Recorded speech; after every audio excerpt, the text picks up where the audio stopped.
کل شام کو جب اسلام آباد کی فضاؤں میں جہازوں کی گونج سنائی دی تو بہت سارے رہائشی پریشان ہو گئے، اور اس کے بعد ٹیلی فون نے اپنا کام کرنا شروع کیا۔ ادھر ادھر سے خبریں اکٹھی ہوئیں تو پتہ چلا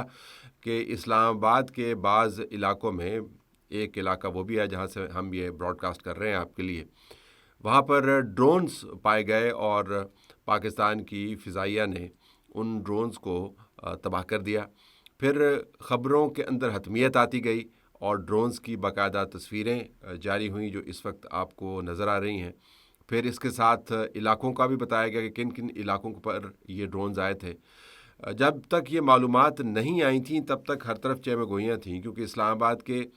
ایک حصے میں تو عملاً احتجاجی مظاہرے ختم ہونے کے بعد خاموشی طاری تھی، لیکن ساتھ ساتھ آپ کو پہاڑیوں کی طرف، مرگلا ہلز کی طرف آپ کو اندھیرا بھی نظر آیا۔ بہت ساری سڑکوں کے اوپر جو چمکتی ہوئی لائٹس تھیں وہ بند تھیں، تو یوں محسوس ہو رہا تھا کہ کوئی غیر معمولی صورتحال ڈیولپ ہوئی ہے۔ تو اس وقت چہمہ گوئیاں یہ تھیں کہ شاید پاکستان نے نہ جانے کوئی ایسا فیصلہ کر لیا ہے جس کے نتیجے میں یہ ایران کے ڈرونز ہماری طرف آنے شروع ہو گئے ہیں، لیکن وہ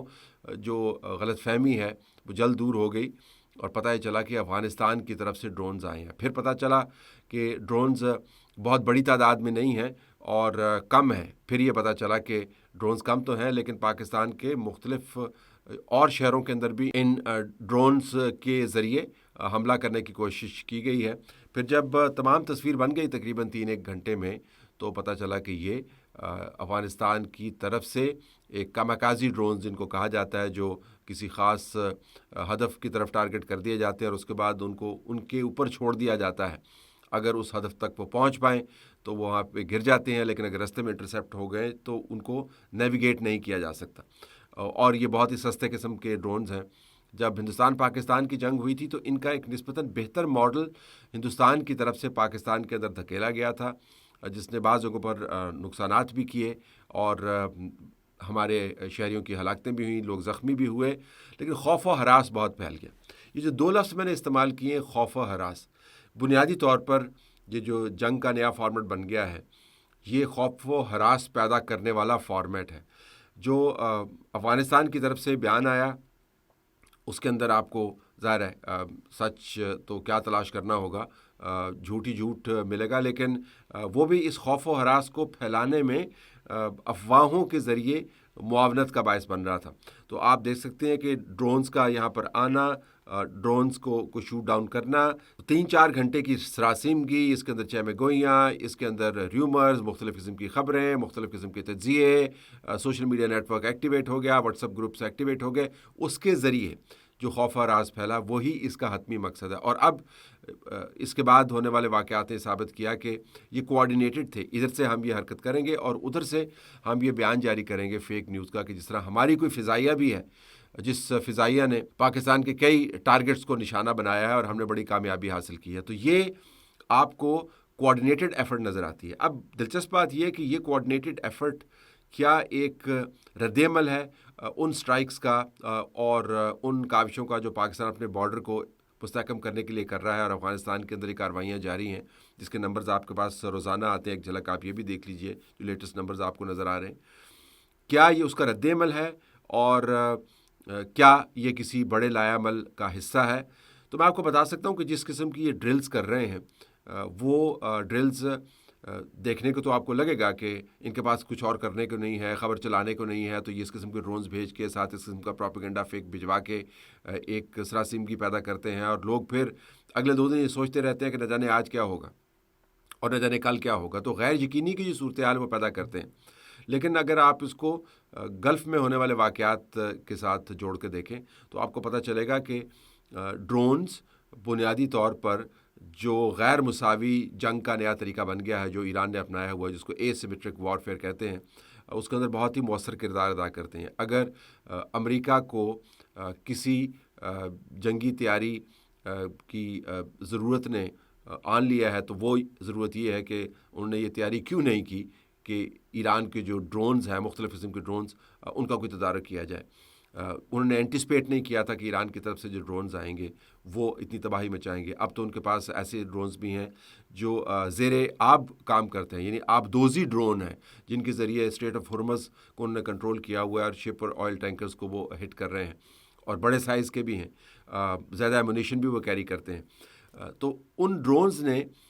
غیر مساوی جنگ کا نقشہ بدلا ہوا ہے. اگر ایران نے اپنا سٹینڈ تگڑا کیا ہوا ہے تو صرف اس وجہ سے نہیں کہ وہ زمین پر کھڑا ہے، صرف اس وجہ سے کہ زمین پر اس کے ہزاروں کی تعداد میں ڈرونز کھڑے ہیں. اب کیا اس قسم کی وارفیئر پاکستان کی طرف دھکیلی جا رہی ہے؟ پاکستان نے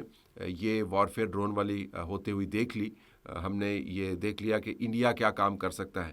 اب افغانستان کی طرف سے ان ڈرونز کا اسلام آباد کے اندر تک آنا ایک واقعتاً فکر انگیز بات بھی ہے اور پریشانی کی بات بھی ہے، اور ہماری ملٹری اسٹریٹجی اور جو سول ڈیفنس ہے اس کا ایک حصہ بھی بننا چاہیے. کیونکہ شہروں کے اندر جب ڈرونز گھوم پھر رہے ہوتے ہیں اور بے شک آپ ان کو کسی بھی ٹارگٹ پہ پہنچنے سے پہلے ان کو تہس نہس بھی کر دیں، تو جس قسم کا تناظر بنا ہوا ہے گلف کے ریجن کے اندر، جس قسم کی وارفیئر چل رہی ہے غیر مساوی ایران اور اسرائیل اور امریکہ کمبائنڈ کے ساتھ، اس کے تناظر میں ڈرون بے شک چھوٹا ہو، ڈرون کی کو پہلے ٹارگٹ پہ پہنچنے سے پہلے آپ تباہ کر دیں، لیکن جو اس کا نفسیاتی امپیکٹ ہے وہ بہت زیادہ ہوتا ہے. تو ہمیں اپنے شہروں کو محفوظ رکھنے کے لیے لوگوں کو یقینی صورتحال کے بارے میں انفارم کرنے کے لیے کوئی نہ کوئی نظام مرتب کرنا ہے. یہ مشرق وسطیٰ کی ریاستوں نے جو نظام چلایا ہے وہ بہت حد تک ایفیشینٹ آپ کو نظر آتا ہے. ابھی پچھلے 24 گھنٹوں کے اندر دوحہ میں جو قطر کا دارالخلافہ ہے، 3 مرتبہ رات کو میزائلز کے آتے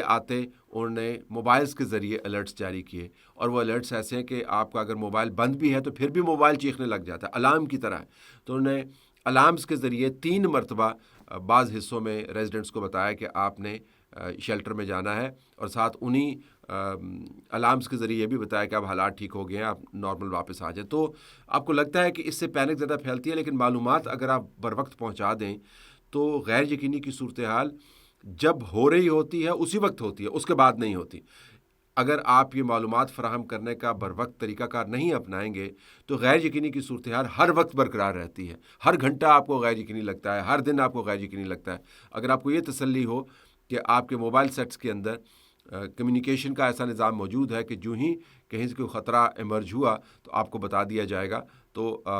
لوگ اس سے تسلی میں رہتے ہیں. کہنے کو آپ کو عجیب لگے گا کہ 4 ڈرونز یا 3 ڈرونز کی وجہ سے آپ اتنا بڑا نظام پرپوز کر رہے ہیں، لیکن جو خطے کے حالات بنے ہوئے ہیں، جو ہمارے حالیہ تجربات رہے ہیں، جو ہندوستان کی طرف سے ہوا، جو افغانستان کی طرف سے کرنے کی کوشش کی جا رہی ہے، جو گلف کے اندر ہم دیکھ رہے ہیں، اس قسم کے نظام کو ابھی ترتیب کرنے کی ضرورت ہے. اگر آپ نے ترتیب نہیں دیا تو ہو سکتا ہے بعد میں کافی لیٹ ہو جائے. یہ بہت اچھی بات ہے کہ ہمیں بر وقت